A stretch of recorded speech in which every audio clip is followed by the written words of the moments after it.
चलो, last lecture में हम लोगों ने बेटा कंप्लीट किया था बैक्टीरियल डिजीज और प्रोटोजोवन डिजीज। याद करो, बैक्टीरियल डिजीज में हम लोगों ने 3 डिजीज पढ़े थे।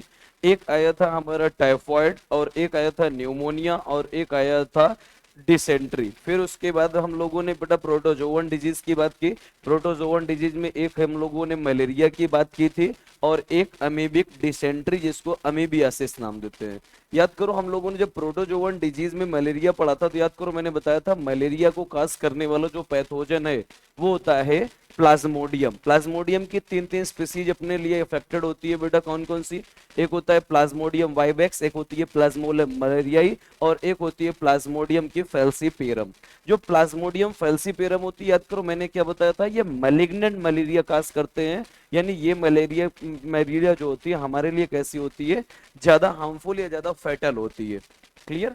उसके बाद हमारी बात हुई थी बेटा किसके लाइफ साइकिल की, प्लाज्मोडियम की। याद करो मैंने बताया था प्लाज्मोडियम जो होता है ये डाइजेनेटिक पैरासाइट होता है, यानी अपनी लाइफ साइकिल को कंप्लीट करने के लिए कितने होस्ट उसको चाहिए?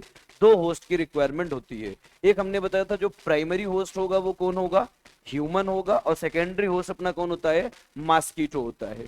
तो प्राइमरी होस्ट जो ह्यूमन होता है, ह्यूमन के पूरी की पूरी बॉडी में जो अपना मलेरियल पैरासाइट रिप्रोडक्शन करता है वो कौन सा?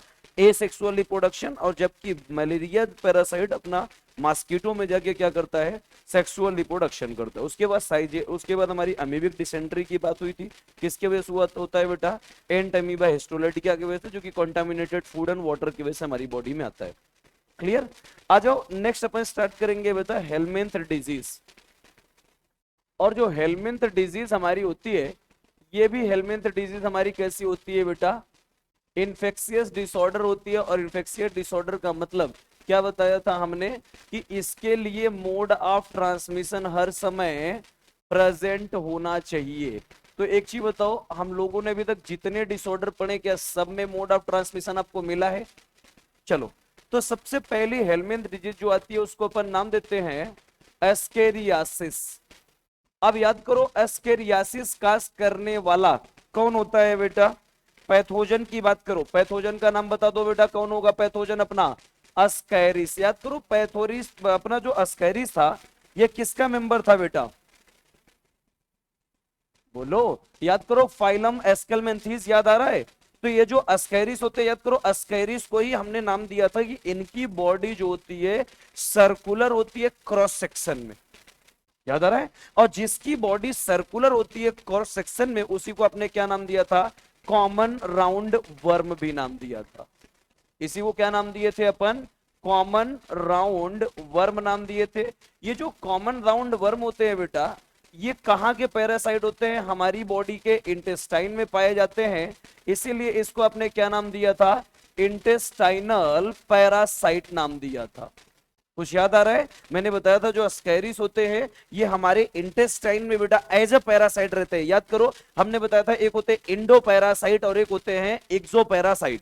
तो ये हमारी बॉडी के इंटेस्टाइन में रहते हैं, इसलिए इसको क्या नाम दिया था आपने? इंटेस्टाइनल पैरासाइट या इंडो पैरासाइट नाम देते हैं इनको। क्लियर? इसके अलावा अगर ये पैथोजन है तो अपनी बॉडी में आएंगे कैसे बेटा? तो मोड ऑफ ट्रांसमिशन क्या होगा इनका? ये लो, मोड ऑफ ट्रांसमिशन इसका जो होता है बेटा,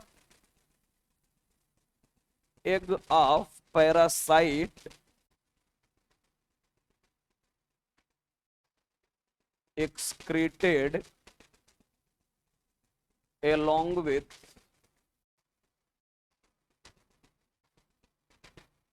feces of infected person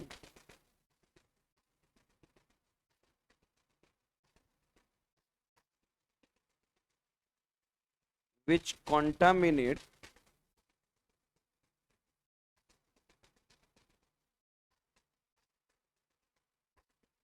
soil, water and plants। चल भाई, एनसीईआरटी की ये लाइन है, कैसे ये हमारी बॉडी में आते हैं, हमारी बॉडी तक कैसे पहुंचते हैं, या कैसे हमारे इनका मोड ऑफ ट्रांसमिशन आता है। ध्यान से देखो, ये जो अस्कैरिस होती है बेटा, ये हमारी क्या होती है? इंटेस्टाइनल पैरासाइट होती है। अब अगर किसी के अंदर अस्कैरिस का नंबर बढ़ता चला गया, तो एक चीज बताओ, स्कैरिस का नंबर अगर इंटेस्टाइन में बढ़ेगा तो वो फीकल मैटर के साथ स्क्रीट आउट होके भी आएगा। और अगर फीकल मैटर स्क्रीट आउट होके आएगा तो हो सकता है बेटा हम अपना फीकल डिस्चार्ज करने गंगा के किनारे चले जाएं, या हो सकता है कहीं मैदान में, खुले मैदान में चले जाएं, पेड़ों के नीचे, जहां भी हमारी मर्जी हो हम बैठ गए, क्योंकि खुले मैदान में बैठने का मजा ही अलग होता है। और क्या, बाथरूम में छोटे से 2x2 के कमरे में बैठते वहां गर्मी भी लगती है और समझ में नहीं आता बात किससे करें, इसको अभी से स्मेल आएगी, मैदान में करेंगे ये सब जाके। तो सुनो, गए, ठीक है भाई, माहौल बन गया, पहुंच गए वहां पे। अब एक चीज बताओ, जब जिसके अंदर अस्कैरिस का नंबर बढ़ा हुआ है वो फीकल मैटर डिस्चार्ज करेगा तो उससे क्या निकल के आएंगे, फीकल मैटर के साथ अस्कैरिस निकल के आएंगे, वो भी अस्कैरिस के एग निकल के आते हैं। तो ये जो अस्कैरिस के एग होते हैं बेटा, वो आ गए सॉयल में, या फिर गंगा नदी किनारे पहुंच गए तो वाटर में पहुंच गए, या फिर किसी प्लांट के नीचे पहुंच गए तो वो प्लांट के पास पहुंच गए। ये जो पैरासाइट होते हैं हमारे अस्कैरिस के जो एग होते हैं, इनकी डेथ नहीं होती है। तो एक चीज बताओ, अगर प्लांट के पास पहुंच गए तो प्लांट के रूट इसको क्या कर लेंगे, एब्जॉर्ब कर लेंगे, या फिर अगर ये पहुंच गए सॉयल में तो सॉयल में एब्जॉर्ब हो गया, वहां जितने प्लांट इसकी मुलाकात होगी सब इसको एब्जॉर्ब करते चले जाएंगे। या नदी के किनारे, किसी तालाब के किनारे पहुंच गया तो वहां पे बेटा जितने भी एक्वेटिक प्लांट, एक्वेटिक एनिमल है उसकी बॉडी में पहुंचेगा। अब पता चला किसी एक्वेटिक एनिमल में पहुंच गया या फिशेस में पहुंच गया, उसकी बॉडी में पहुंच गई अस्कैरिस का एग। अब पता चला आप बड़े मुबारक से गए, फिशिंग करके लेके आए फिश, और उसकी बॉडी में क्या प्रेजेंट है, अस्कैरिस का एग प्रेजेंट है। आपने फिश तो चाव से खाया, पता चला कुछ दिन के बाद आप बीमार पड़ गए। अस्कैरिस आपका था नहीं, आपने फिश खाया था, किसी और ने ऐसा हरकत किया जिसके वजह से आप क्या हो गए, इन्फेक्टेड हो गए। इसी को नाम देते हैं बेटा मोड ऑफ ट्रांसमिशन।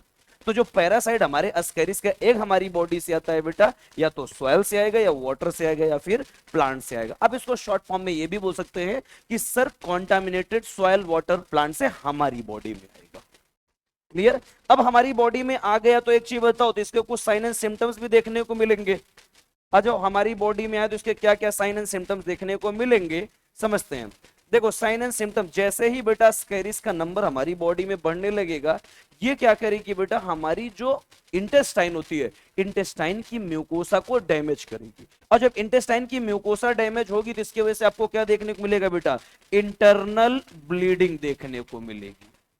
क्या देखने को मिलेगी, इंटरनल ब्लीडिंग देखने को मिलेगी। अब एक चीज बताओ, जब इंटरनल ब्लीडिंग होगी तो हमारी बॉडी से ब्लड का लॉस होगा या नहीं होगा, 100% होगा। और इंटरनल ब्लीडिंग के वजह से आपको क्या एनीमिया की शिकायत नहीं हो सकती क्या, 100% ब्लड की कमी होगी तो परनीसियस एनीमिया की कंडीशन आएगी। और ब्लड की कमी होती चली जाएगी इंटरनल ब्लीडिंग की वजह से, बॉडी इनको निकलने के लिए टेम्परेचर बढ़ाएगी। अगर टेम्परेचर बढ़ाएगी तो इसकी वजह से क्या देखने को मिलेगा बेटा, फीवर देखने को मिलेगा। साथ ही साथ क्या देखने को मिलेगा आपको, मस्कुलर पेन, अपने पूरे के पूरे मसल्स जो होते हैं बेटा, यहाँ पे पेन आपको बहुत अच्छे खासे नजर आएंगे। और क्या होगा, इतना ही नहीं, ये क्या करते हैं बेटा, ब्लॉक कर देते हैं हमारे इंटेस्टाइनल पैसेज को, ब्लॉकेज ऑफ इंटेस्टाइनल पैसेज। और ऐसे केसेस में क्या होगा बेटा, अगर कंटिन्यू ये सिम्टम्स आपको दिखते रहे, टाइम पे आपने ट्रीटमेंट नहीं करवाया, अगर यही अस्कैरिस के एग हमारे ब्रेन तक पहुंच गए तो हमारी आपकी कहानी अब यहीं पे खत्म, टाटा बाय बाय, गया। अब कुछ नहीं हो पाएगा, याद रखना। इसीलिए अब क्या करना चाहिए सर, मान लेते हैं हम चाहते हैं हमारी बॉडी में कभी ये आए ही नहीं, तो उसके लिए आप प्रोफाइलैक्सिस करो फिर। और प्रोफाइलैक्सिस क्या करोगे बेटा, आप प्रॉपर हाइजीन मेंटेन कीजिए, अपने खाने पीने का विशेष ध्यान दीजिए, जो खाना आ रहा है वो कहां से आ रहा है, कैसा आ रहा है ना, प्रॉपर हाइजीन मेंटेन करो, ऐसी कभी शिकायत देखने को नहीं मिलेगी। और मान लेते हैं हमने प्रॉपर हाइजीन नहीं मेंटेन किया, हमारी बॉडी में आ गए, हम बीमार हो गए, तो ऐसे में क्या करोगे बेटा, इसके लिए आपको क्या करना पड़ेगा, ट्रीटमेंट करना पड़ेगा। और क्या इसकी ट्रीटमेंट होगी, बहुत सुंदर, सस्ता और टिकाऊ होता है ट्रीटमेंट। आप लीजिए, एक आती है एल्बेंडाजोल की टैबलेट, डॉक्टर्स की राय माने तो हर 6 महीने पे एक एल्बेंडाजोल की टैबलेट खा लेनी चाहिए। खाता कोई नहीं है, कौन कौन खाता है, हमारे बोलने के बाद खाए हो। अच्छा, एनिमल किंगडम में हमने कितने लोगों ने खाया था हमारे बोलने के बाद, अच्छा तुम दोनों खा ली। सर पहले तो हम जानते भी नहीं थे ऐसी कोई चीज होती है, ये तो आपने बताया तो शौक बस खा लिए हम। फिर बाद में पछतावा हुआ, इसका कोई इफेक्ट ही नहीं दिख रहा है। 15-20 रुपए खर्चा करा दिया, और अगर वही 20-20 रुपए 4 बार जोड़े होते तो एक बोतल आ जाती सस्ती वाली। बाद में इन लोगों को समझ में आया यार ये क्या मास्टर बता दिया, इसका तो कोई फायदा नहीं हुआ खाने के बाद। खाने से कोई फायदा नहीं होता है। बस अगर ऐसे पैरासाइट की एक आपकी बॉडी में होंगे तो उनकी डेथ हो जाएगी, आपको पता भी नहीं चलेगा। इसलिए हर 6 महीने पे खाते रहा करो। एनिमल किंगडम तो हो गया होगा 6 महीने पड़े, नहीं हुए? हर 6 महीने तो क्लासेस चलते हुए नहीं हुई, ये भी हो गया होगा यार। अच्छा कोई बात नहीं, नहीं हुआ तो 2 महीने हो गए होंगे। आज जाके एक एक टेबलेट सारे टिका दो फिर। कितने लोग अच्छा टिका सकते हैं एक एक टेबलेट? कुछ कहेंगे नहीं मेरे पास पैसा नहीं, 20 रुपया नहीं है, मैं बंटवा दूं? हाँ ये देखो, भिखारी लोग पहले ही कहते हैं हाँ सर बंटवा दो। हैं? कभी अपने भी खर्चे कर लिया करो तुम लोग, ये तो कह दिया करो सर एक काम करो हम आपको देंगे आप खाइए। आपका हेल्दी रहना बहुत जरूरी है, नहीं तो क्लास कौन लेगा, है ना? आपको ये कहना चाहिए सारे भिखारी हाँ सर बंटवा दो। हैं? ये देखो असली भिखारी अभी खुश हुआ है, सर हम तो यही सोच रहे थे हमें भी मिलेगा। दूसरों को दोगे तो हम भी उसी में, सर हमें भी दे दो, भिखारी हैं और हमको तो 2 टैबलेट लगेगा। सबसे ज्यादा बेचारी टेंशन है, सर सबका तो एक टैबलेट में हो जाएगा, हमारा तो एक में कुछ नहीं होने वाला है। एक दोगे वो यहीं तक खत्म हो जाएगा, दूसरी यहां तक खत्म हो जाएगी, इंटेस्टाइन तक पहुंचते पहुंचते 3 चाहिए। और जिस हिसाब से इंटेस्टाइन का सेकेंडरी ग्रोथ हुआ है फिर तो 4 चाहिए सर। एक्चुअली कब तुम्हारी प्राइमरी ग्रोथ रुकी तुमको पता भी है? इसकी सेकेंडरी ग्रोथ चल रही है अब खाली, प्राइमरी ग्रोथ मेरी स्टेम का कहानी खत्म हो गया अब इसका। है?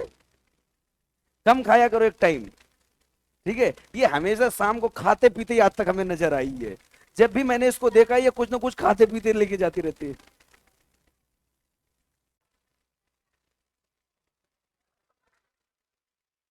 अच्छा तुम लोगों को इसकी बात पे यकीन है? तुमको है? देख लो तुम्हारी छोटी बहन को तुम पे यकीन नहीं है, है? चलो आ जाओ। या हो सकता है भाई देखो 2 रीजन हो सकते हैं, या तो ये इसलिए ना खाती है उसको डाइटिंग मेंटेन करना है, लेकिन तुम्हारी शरीर को देख के नहीं लगता तुमने कोई डाइटिंग मेंटेन किया होगा। हो सकता है बेचारी के पास हो ही ना खाने के लिए, ये भी हो सकता, चलो सर एक टाइम में जिंदगी चल जाएगी, ऐसा भी तो हो सकता है ना। आ जाओ, नेक्स्ट बीमारी आती है बेटा हमारी एलिफेंटियासिस, जिसका दूसरा नाम होता है बेटा फिलेरियासिस। चलो एलिफेंटियासिस या एलिफेरिया अपन बात करें फिलेरियासिस की, ये भी अपन पैथोजन का नाम पहले ही पढ़ चुके हैं। चल भाई पैथोजन का नाम बोल दो, दो पैथोजन मैंने बताए थे, एक होगा वुचरेरिया बैनक्रॉफ्टी, कुछ याद आ रहा है? और एक हमने बताया था बुचरेरिया मलाई। दोनों के दोनों कहां के मेंबर है बेटा? फाइलम एस्केलमेंथीस के मेंबर है। याद करो first time complete digestive system कहां आया था? एस्केलमेंथीस में आया था। फर्स्ट टाइम ट्रिप्लोब्लास्टिक ऑर्गेनाइजेशन कहां आया था? प्लेटीहेलमिन्थीस में आया था। First time complete digestive system के साथ साथ मस्कुलर फेरिंग्स कहां आया था? एस्केलमेंथीस में आया था। कुछ याद आ रहा है? फर्स्ट टाइम ट्रू सिलोमेट कहां आया था? एनेलिडा में आया था। कुछ याद आ रहा है? फर्स्ट टाइम डाइजेस्टिव ग्लैंड कहां आए थे? एनेलिडा में आए थे। फर्स्ट टाइम सर्कुलेटरी सिस्टम कहां आया था? एनेलिडा में आया था। फर्स्ट टाइम रिस्पायरेटरी पिगमेंट कहां आया था? एनेलिडा में आया। मैं कंटाप मारूंगा, रिस्पायरेटरी पिगमेंट आर्थ्रोपोडा में एब्सेंट होता है, इसीलिए तो वहां पे ब्लड का कलर कलरलेस होता है। लेकिन कुछ ऐसे भी, क्या हुआ? तो मैं क्या करूं, क्लास है तो? अच्छा इसी में है, आओ कह रहा क्लास है तो आ जाओ, लो शुरू करो, पढ़ाना है। कुछ ऐसे एनिमल होते हैं जिसके अंदर कॉपर कंटेनिंग पिगमेंट प्रेजेंट हो, इसको नाम दिया था होमोसाइनिन। प्रॉन्स में याद करो ब्लड का कलर कलरलेस होता है। याद आ रहा है? ये सोच रही नहीं, पता नहीं सर हम खाने पे ध्यान देते हैं, हम रंग नहीं देखते उसके ब्लड का। आ जाओ, बुचेरिया बैनक्रॉफ्टी और बुचेरिया मलाई दोनों पैथोजन किसके हैं? हमारे एलिफेंटियासिस के। लेकिन ये हमारी बॉडी तक आएंगे, इसके लिए क्या चाहिए बेटा? मोड ऑफ ट्रांसमिशन चाहिए। और इसका मोड ऑफ ट्रांसमिशन क्या होता है? Female Culex mosquito. कुछ याद आ रहा है? फीमेल क्यूलेक्स मॉस्किटो क्या है बेटा? कहां का वेक्टर है ये? कौन सी फाइलम का या कौन से क्लास का? फाइलम आर्थ्रोपोडा और क्लास इंसेक्टा का मेंबर है। याद आ रहा है? हमने बताया था 3 वेक्टर का नाम। एक फीमेल एनाफिलिस मॉस्किटो जो कि मलेरिया काज करवाता है, फीमेल क्यूलेक्स मॉस्किटो जो कि एलिफेंटियासिस काज करवाता है, फीमेल एडीज मॉस्किटो जो कि डेंगू फीवर काज करवाता है। याद आ रहा है? तो फीमेल क्यूलेक्स मॉस्किटो बाइट करेंगी तो अपने को क्या होगी? एलिफेंटियासिस होगी। अगर ये हमारी बॉडी तक आ गए तो साइन एंड सिम्टम्स क्या होगा बेटा इसका? चलो साइन एंड सिम्टम्स की बात करें तो क्या क्या साइन एंड सिम्टम्स नजर आएंगे? सबसे पहले ये जो होती है स्लोली डेवलपिंग क्रोनिक इन्फ्लामेशन होता है बेटा। एक दिन में आपको कभी नहीं नजर आएगा, इसको दिखने में टाइम लगेगा। स्लोली डेवलपिंग क्रोनिक इन्फ्लामेशन होता है।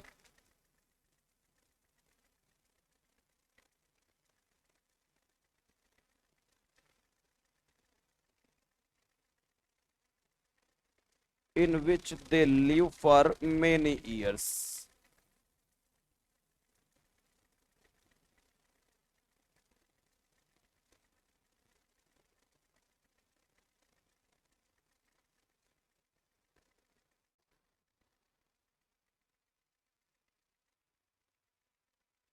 यूजुअली कहां देखने को मिलेगा?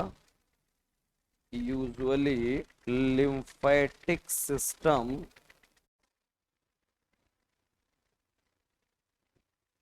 of lower limbs, genital organ also affected। ये क्या है? आज इसके बारे में समझते हैं। चलो ध्यान से देखो, ये जो बेटा हमारी होती है बुचेरिया बैनक्रॉफ्टी, हमारी बॉडी तक आते कैसे? जैसे में फीमेल एनाफिलिस मॉस्किटो बाइट करती है तो उसके बाइट के वजह से हमारी बॉडी में आती है बुचेरिया बैनक्रॉफ्टी या फिर बुचेरिया मलाई, दोनों में से कोई हमारी बॉडी तक पहुंच गया। तो ये हमारी बॉडी में आने के बाद बेटा मेनली ये पहुंचती हैं हमारे लोअर लिम्स के पास। कहां पहुंचती हैं? लोअर लिम्स में। और लोअर लिम्स में जाने के बाद जो वहां की लिम्फेटिक सिस्टम होती है उस लिम्फेटिक सिस्टम में जाके ये स्टोर हो जाती है। कहां स्टोर होंगी बेटा? लिम्फेटिक सिस्टम में। अब याद करो हम लोगों ने लिम्फेटिक सिस्टम के बारे में क्या पढ़ा था? लिम्फेटिक सिस्टम का सिर्फ एक काम होता है, लिम्फ का ट्रांसपोर्टेशन करना। क्लियर? ये जाके बेटा हमारे लोअर लिम्स के लिम्फेटिक सिस्टम में ये 1 साल 2 साल के लिए नहीं रहती बेटा, 5-10 साल के लिए अपना निवास स्थान बना लेती है वहां पे। अब एक चीज बताओ, वहां गए हमारे लिम्फेटिक सिस्टम में लोअर लिम्स में रुक गए तो ये क्या करेंगे? हर समय रिप्रोडक्शन करेंगे और रिप्रोडक्शन करते करते इनका नंबर बढ़ता जाएगा, बढ़ता जाएगा, बढ़ता जाएगा और बढ़ता जाएगा। तो एक टाइम तक ऐसे बढ़ते बढ़ते क्या होगा बेटा? ये धीरे धीरे हमारी लिम्फेटिक सिस्टम में इतना ज्यादा ये हो जाएंगे कि वहां से लिम्फ का ट्रांसपोर्टेशन होना जाना बंद हो जाएगा। अब जब लिम्फ का ट्रांसपोर्टेशन वहां से बंद हो गया, वहां पे आ गए हैं कौन? हमारे बुचेरिया बैनक्रॉफ्टी या फिर बुचेरिया मलाई आ गए। तो एक चीज बताओ, कहीं पर आप वेस्ट मटेरियल इकट्ठा करते चले जाओगे वो भी लोअर लिम्स में, तो उसके वजह से क्या धीरे धीरे स्वेलिंग देखने को मिलेगी। तो ये 1-2 साल में नहीं दिखती बेटा, ये होती है हमारी स्लोली डेवलपिंग क्रोनिक इन्फ्लामेशन। ये 1-2 साल में नहीं नजर आएगी, ये 5 से 10 साल में आपको नजर आएगी। और लेकिन जब 5 से 10 साल के बाद नजर आएगी वो तब नजर आएगी जब आपके पैर भारी होने लगेंगे। अबे पैर भारी होना अलग होता है। तो को लगा अच्छा पैर भारी होने का मतलब प्रेग्नेंट होना होता है कम वक्तों। आधे सोच रहे हैं सीधा सीधा जब आपके लेग्स में स्वेलिंग देखने को मिलेगी तो स्वेलिंग होते होते पता चलेगी आप इंसान से एलिफेंट लगने लगेंगे। आपकी पूरी की पूरी लेग्स जो होगी बेटा ये वाइड होने लगती चली जाएगी, जिसकी वजह से आपके जेनाइटल ऑर्गन के अफेक्टेड होंगे। और क्या होगी बेटा? जब ऐसे ही आपकी पूरी की पूरी लेग्स एलिफेंट के जैसे होने लगेगी, इसलिए इस डिजीज को क्या नाम देते हैं? एलिफेंटियासिस या फिलेरियासिस नाम देते हैं। क्यों नाम दे रही है फिलेरियासिस? क्योंकि बुचेरिया बेनक्रॉफ्टी और बुचेरिया मलाई को क्या नाम देते हैं? फाइलेरियल वर्म नाम देते हैं। क्लियर? और आपकी जो पूरी की पूरी बेटा लेग्स की जहां अफेक्टेड होगी, स्किन होगी बिल्कुल ड्राई और रफ हो जाएगी, जैसे एलिफेंट की स्किन होती है। आप कभी एलिफेंट की स्किन देखिए बेटा, बिल्कुल ड्राई होती है, बिल्कुल रफ होती है, बड़े बड़े दरार बने होते हैं, देखा है? बिल्कुल आपकी लेग्स की स्किन भी उसी की तरह हो जाएगी। That's why called elephantiasis. Elephantiasis सिर्फ इसलिए नाम नहीं दिया गया कि आपके लेग्स जो होंगे बिल्कुल वाइड होते चले जाएंगे, इसलिए क्योंकि इसकी स्किन बिल्कुल ड्राई और रफ हो जाएगी एलिफेंट की तरह, इसीलिए इसको नाम देते हैं एलिफेंटियासिस नाम देते हैं। क्लियर? अब यहां लिखा हमारे inset is slowly developing chronic inflammation of the organ which they live for many years. ये एक दो साल में नहीं कभी नजर आएंगे बेटा, कई सालों के बाद नजर आएंगे, क्योंकि वहां आके बुचरिया बेनक्रॉफ्टी रुक जाते हैं। क्लियर? तो हमारी मेनली कहां देखने को मिलेगी? ये लोअर लिम्स में देखने को मिलेगी, और अगर आपका लोअर लिम्स अफेक्टेड होगा तो इसके वजह से जेनिटल ऑर्गन भी अफेक्टेड होंगे। क्लियर? तो क्वेश्चन आता है, सर एक चीज बताओ, अगर अपने को बचना हो तो क्या करें? तो सीधा सीधा आपको क्या मेंटेन करना पड़ेगा? अब प्रोफाइलैक्सिस करवानी पड़ेगी बेटा, और प्रोफाइलैक्सिस मतलब महिलाओं से दूरी बनाएं आप, है ना? तो क्या यूज करोगे बेटा? मॉस्किटो नेट यूज करो, है ना? मच्छर आपको काटने ना पाए, और क्या। लेकिन अगर हो गया तो एक ट्रीटमेंट होती है बेटा, इसकी एक मेडिसिन आती है, मेडिसिन का नाम होता है diethylcarbamazine, right? Diethylcarbamazine अगर आपने टाइम पर ले लिया तब तो ठीक हो जाओगे, वरना ठीक नहीं हो पाओगे। अब ये कब लेना है? जिस दिन आपकी बॉडी में वुचेरिया बेनक्रॉफ्टी आएगी, उसके एक साल के अंदर अंदर ये लेना है मेडिसिन, तब तो आप ठीक हो पाओगे। और तुमको क्या लगता है, हमें तो पता ही नहीं चलेगा आया है कि नहीं आया है ना? इसीलिए तो बोला जाता है कि हर 6 महीने पे पूरी बॉडी का चेकअप एक बार करवाना चाहिए, है ना? लेकिन वी आर इंडियंस, जब तक साला बीमार हो के बिस्तर पे लेट ना जाए, जब तक डॉक्टर ये ना कह दे अब नहीं बचोगे, तब तक तो हमें नहीं लगता कोई बॉडी का चेकअप कराता होगा। बीमार हो भी गए, पता चला सर्दी जुकाम हुआ, क्यों हुआ मालूम नहीं, प्राइमरी डॉक्टर पूरी फैमिली होती है। क्या हुआ? आक्षी कर रहा है वो सुबह शाम, क्या कर रहा है? यहां से बह रही है, यहां से बह रही है, एक काम करो रे, इसको मेट्रोनिडाजिल चिपकाओ। किस रीजन से बीमार पड़ा है पता ही नहीं, क्या हुआ है पता ही नहीं। छोटा मोटा ट्रीटमेंट तो सबके घर वाले कर देते हैं अपने से ही। आधे डॉक्टर तो इस क्लास में बैठे होंगे। सर कल छींक आ रही थी, क्या करे, गए लेके आए एक दारू, एक बोतल, टिका दिया, ठीक हो गए। सही बात है कि नहीं? क्या ऐसे ऐसे कर रहा है? जो सच्चाई है वो सच्चाई है।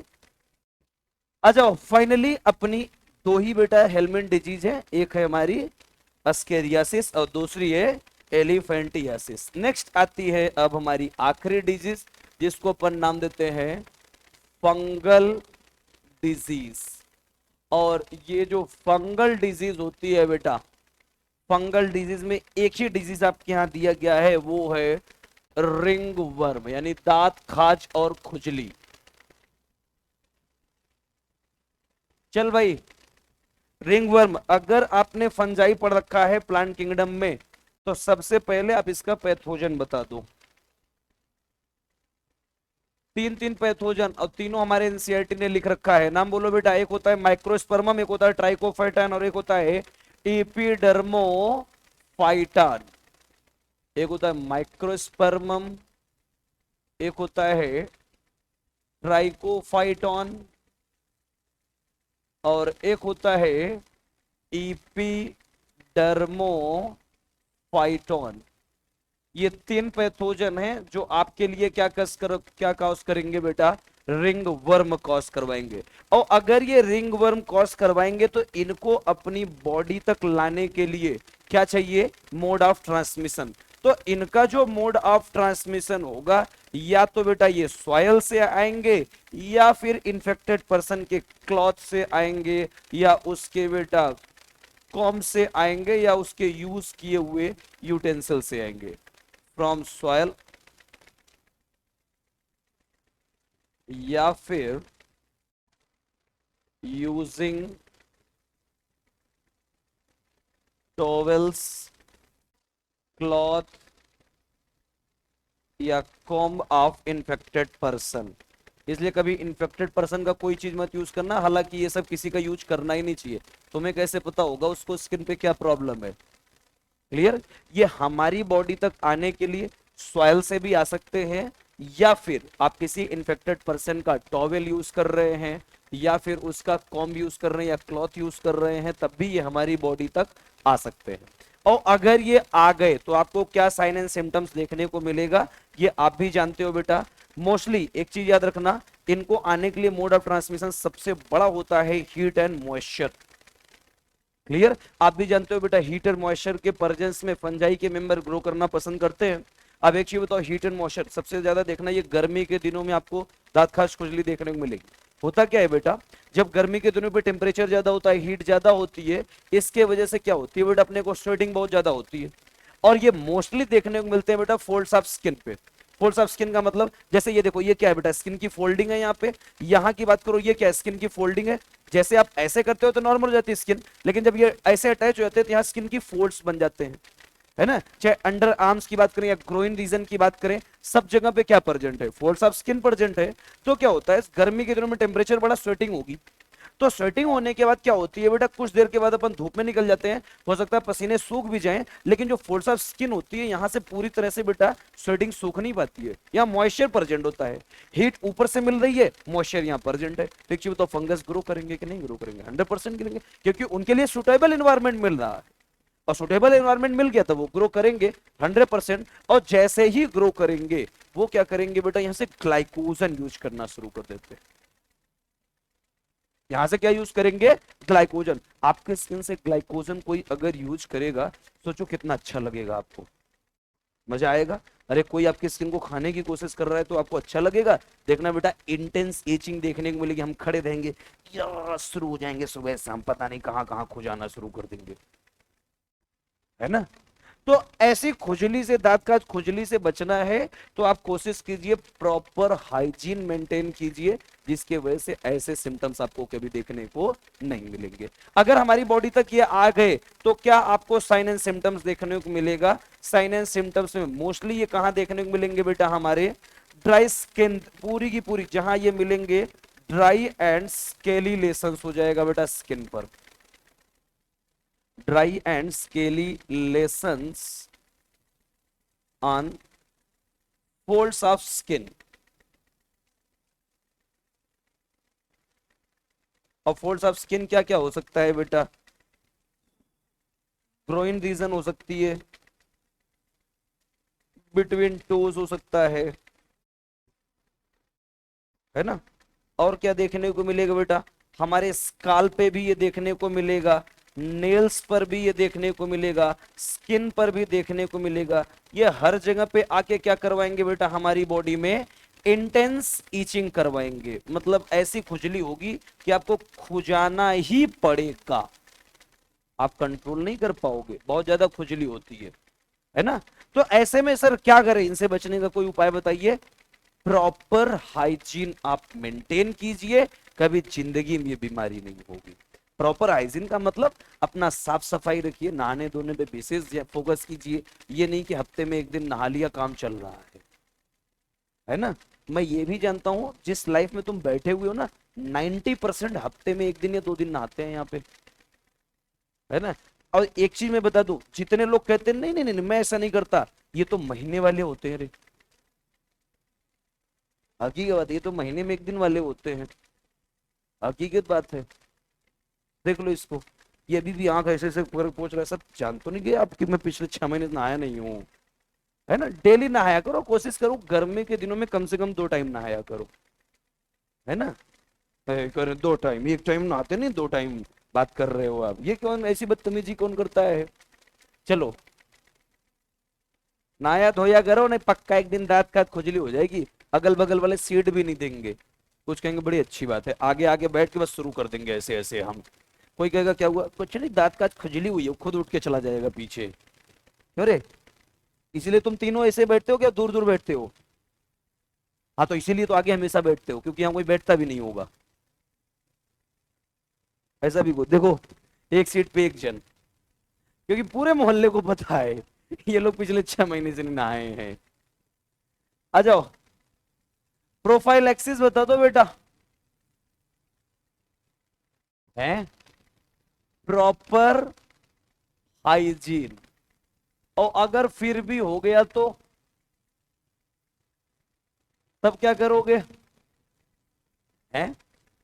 कुछ नहीं बेटा, बैटरी जानते हो, बैटरी जो घर में इन्वर्टर बैटरीज होती हैं, है ना, उसका बैटरीज का लिक्विड निकालो, सल्फ्यूरिक एसिड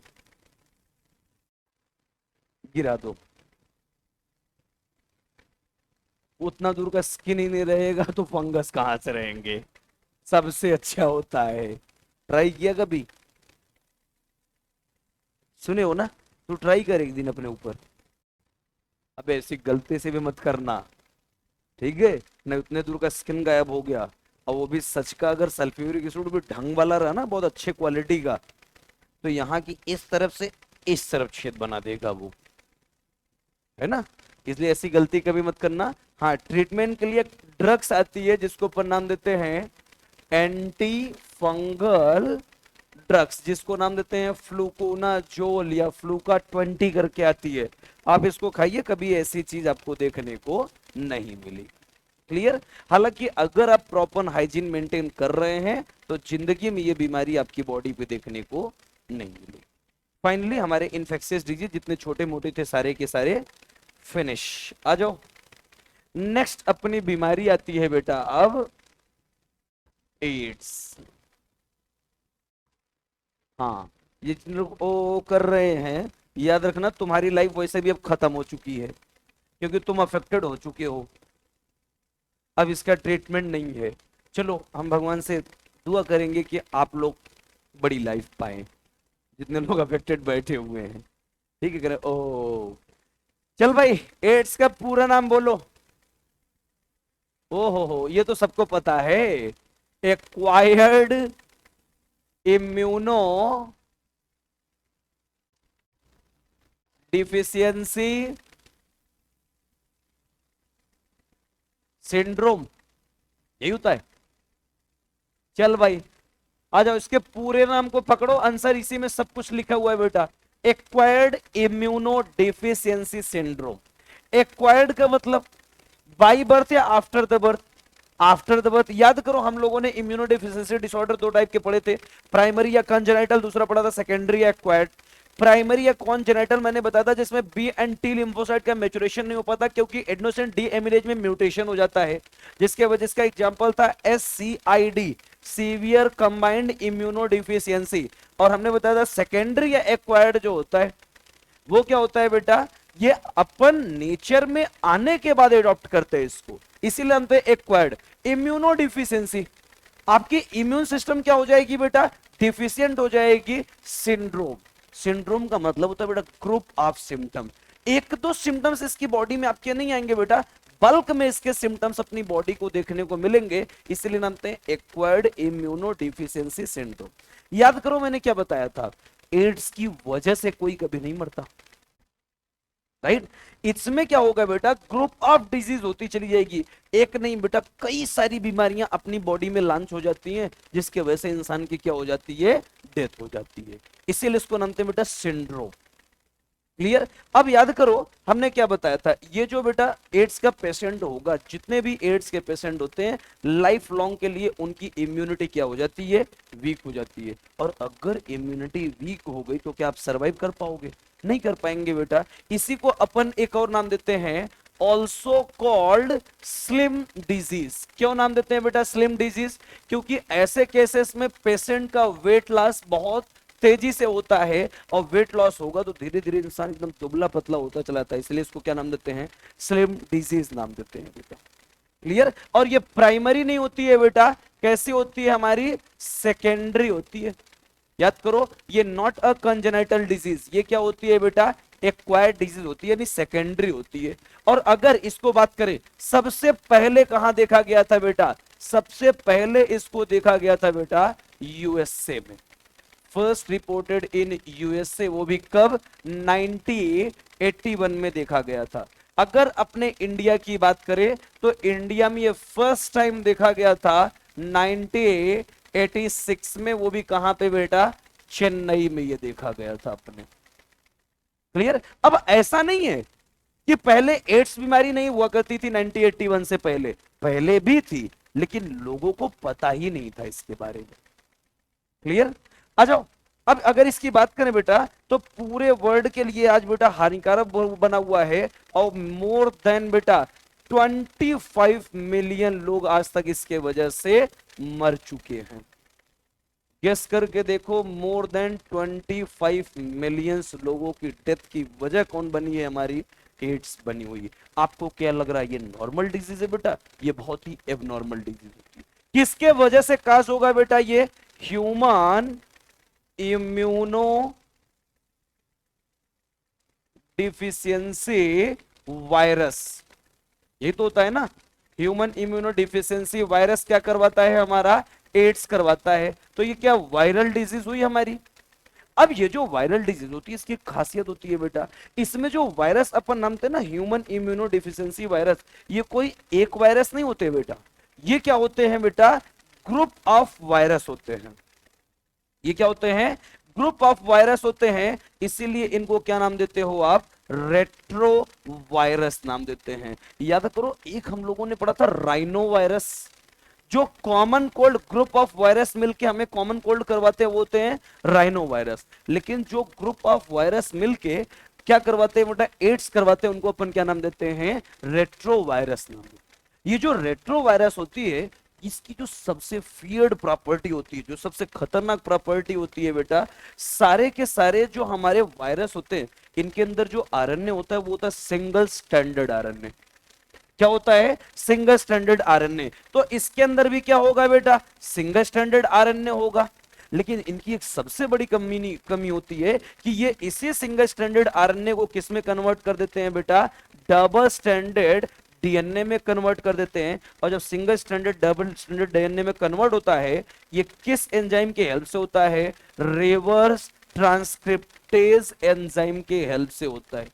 अब आप गेस करके देखो, रिवर्स ट्रांसक्रिप्टेज एंजाइम की वजह से ये सिंगल स्टैंडर्ड आरएनए किस में कन्वर्ट हुआ? डबल स्टैंडर्ड डीएनए में। तो एक चीज बताओ, ये तो ज्यादा हार्मफुल हो गया रे। अभी तक आरएनए था, आरएनए से सिर्फ प्रोटीन बन सकता था, है ना, इसके अलावा कुछ नहीं बन सकता। लेकिन अगर डीएनए बन गया, तो ये रेप्लिकेट करके डीएनए टू डीएनए, और डीएनए से फिर नया एमआरएनए, फिर नया प्रोटीन बनता जाएगा। तो ये तो बहुत लाइफ चलती चलेगी। ये सबसे बड़ा फियर्ड प्रॉपर्टी, जो सबसे खतरनाक प्रॉपर्टी होती है रेट्रोवायरस की, यही होती है।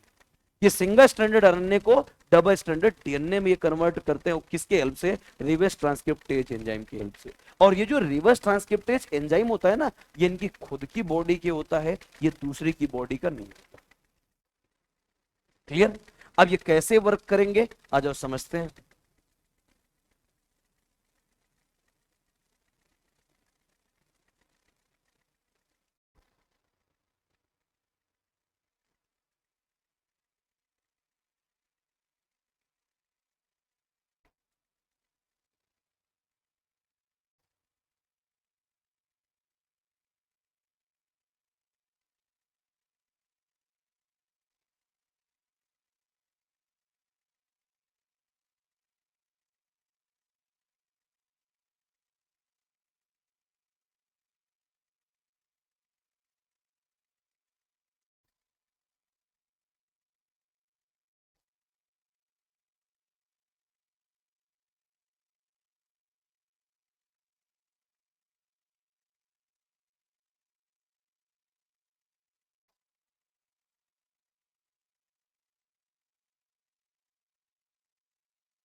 चलो ध्यान से देखो, ये कुछ ऐसी लाइनें हैं बेटा जो एनसीईआरटी की लाइन है, ये आप एज इट इज याद रखिएगा, क्योंकि यहां से डायरेक्ट क्वेश्चन आपसे पूछे जा सकते हैं। कि सबसे पहली चीज क्या पूछी जाएगी, जो हमारी एचआईवी वायरस होता है इसका सबसे फीयर्ड प्रॉपर्टी क्या होती है बेटा, सिंगल स्टैंडर्ड आरएनए को किसमें कन्वर्ट करता है, ये डबल स्टैंडर्ड डीएनए में, किसके हेल्प से, रिवर्स ट्रांसक्रिप्टेज एंजाइम के हेल्प से। अब आ जाओ क्या होता है बेटा एचआईवी वायरस, आ जाओ समझते हैं। सबसे पहली चीज, हमारी बॉडी तक आने के लिए इसको क्या चाहिए, मोड ऑफ ट्रांसमिशन चाहिए। तो मोड ऑफ ट्रांसमिशन क्या क्या हो सकता है, आ जाओ समझते हैं। और एक चीज बताओ, हमारी बॉडी तक आएगा कौन, एचआईवी वायरस आएगा। अब देखो एचआईवी वायरस को हमारी बॉडी में ले आने के लिए कई सारे रूट होते हैं बेटा। सबसे पहला जो रूट होता है वो होता है सेक्सुअल रूट। अब आ जाओ बेटा, सेक्सुअल रूट क्या होता है, याद करो हम लोगों ने जब अपना रिप्रोडक्टिव हेल्थ पढ़ा था, तब मैंने क्या बताया था, सेक्सुअल रूट का मतलब अगर कोई पर्सन इन्फेक्टेड पर्सन के साथ सेक्सुअल कांटेक्ट में आएगा तो उसके अंदर भी यही बीमारी स्प्रेड होगी, या फिर मल्टीपल पार्टनर के साथ अगर हम कांटेक्ट में आए तब भी ऐसा हो सकता है, या किसी प्रोस्टिट्यूट के कांटेक्ट में अगर सेक्सुअल कांटेक्ट में अपन आए तब भी हमारी बॉडी में एड्स के वायरस आने के चांसेस है। इसी को अपन क्या नाम देते हैं, सेक्सुअल रूट नाम देते हैं। दूसरा होता है बेटा अपना, हाँ, दूसरा होता है हमारा पेरेंटियल रूट।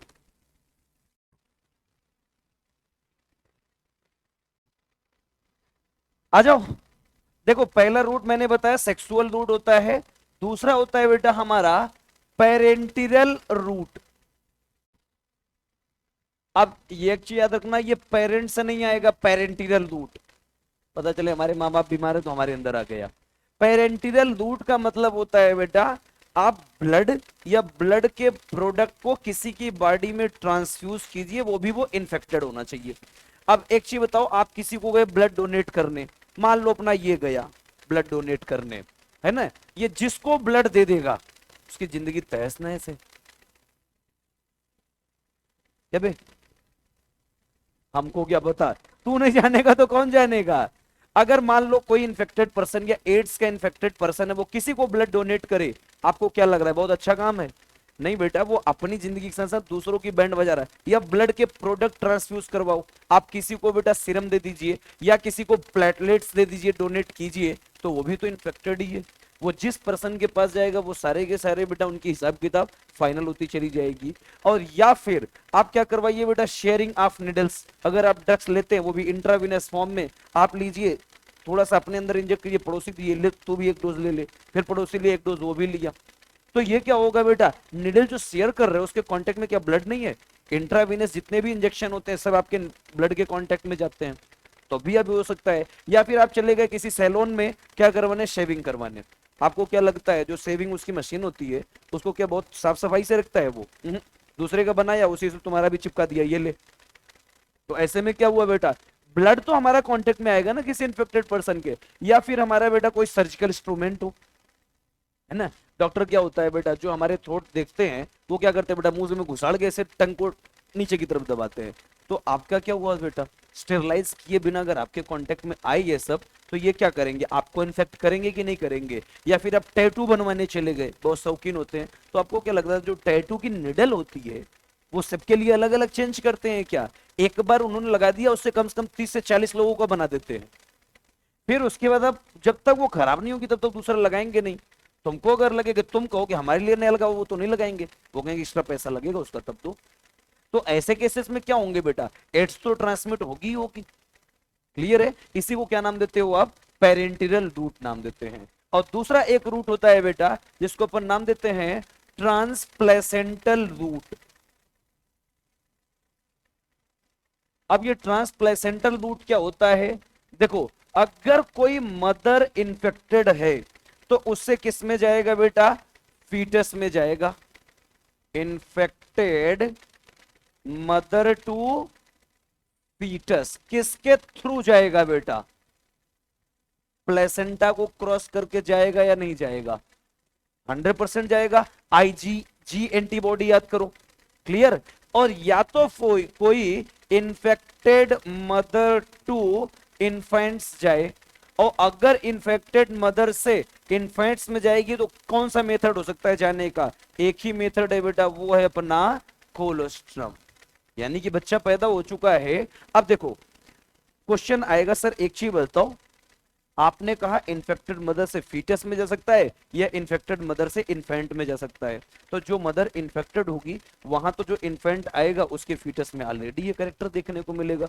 जरूरी नहीं है कि हमेशा जो फीमेल फीडिंग कराए उसी का बच्चा हो,